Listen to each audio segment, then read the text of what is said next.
Imagine tentar fazer amor quando o mundo inteiro parece um castigo divino, quando o ar pesa nos pulmões, quando a pele queima de febre, quando cada toque parece um erro mortal. Na época da peste bubônica, o sexo não era romance. Era um ato quase infernal. Não havia conforto. Não havia segurança.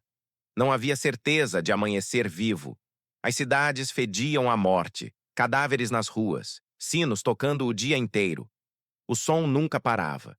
E no meio desse cenário, dois corpos tentando se aproximar. Mas o corpo era o inimigo. O suor era visto como veneno. A respiração quente, um risco. O contato prolongado, uma sentença. A medicina da época dizia que o prazer enfraquecia o espírito, que o sexo abria os poros da alma para a doença entrar, que gozar era convidar o demônio e a peste ao mesmo tempo. Fazer amor era quase um pecado físico. As pessoas tinham medo de se tocar, medo de sentir, medo de desejar, porque desejar podia matar.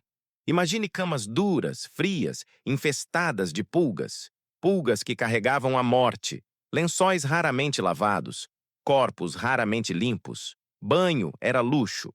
Perfume não escondia o cheiro de doença. Feridas abertas, ínguas inchadas, manchas negras na pele.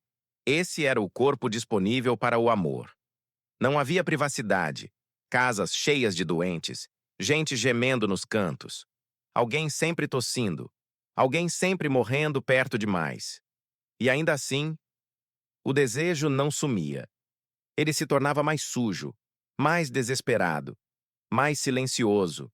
Muitos acreditavam que fazer sexo durante a peste era provocar a ira de Deus, que cada movimento era observado do céu, que o castigo viria rápido. Isso criava culpa, vergonha, medo profundo. O prazer vinha misturado com pânico. Não era entrega. Era sobrevivência emocional. Para alguns, fazer amor era uma despedida antecipada.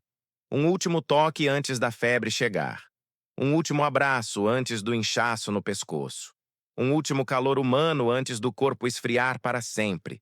Casais se afastavam na cama. Dormiam de costas, evitavam o contato. Quando se aproximavam, era rápido, tenso, quase mecânico, sem carícias longas, sem demora, sem segurança. Cada segundo parecia perigoso demais, e o corpo traía, suava, tremia, cansava fácil. A peste deixava as pessoas fracas, anêmicas, sem fôlego. O sexo, que já era visto como pecado, se tornava exaustão, dor, medo de colapsar no meio do ato. Para muitos homens, havia o terror de morrer logo após. Para muitas mulheres, o pânico de engravidar num mundo sem futuro. Trazer uma criança ao mundo da peste era quase crueldade. Mas havia também o outro lado. Pessoas que se entregavam sem freio, que diziam: se eu vou morrer, que seja agora. Bordéis clandestinos, encontros às escondidas, corpos se encontrando como se fosse a última noite da humanidade. Mas mesmo nesses lugares, o sexo era grotesco, apavorante, cercado por doença e morte. Não havia prazer limpo, só urgência, só carne contra carne, tentando esquecer o som dos sinos. Muitos morriam dias depois, alguns horas depois. O amor físico não salvava, mas também não desaparecia, porque o ser humano, mesmo no inferno, ainda busca calor. Fazer amor na época da peste não era bonito, não era romântico, não era seguro. Era um ato brutal, cheio de culpa, cheio de medo. Era tocar sabendo que aquele corpo podia te matar. Era beijar sabendo que talvez fosse o último beijo da sua vida. Era escolher entre a solidão absoluta ou o risco total. E talvez seja por isso que naquele tempo o amor físico tinha um peso tão grande. Não porque dava prazer, mas porque desafiava a morte. Porque mesmo cercado por cadáveres, mesmo com o mundo desabando, mesmo com Deus parecendo distante, as pessoas ainda se tocavam,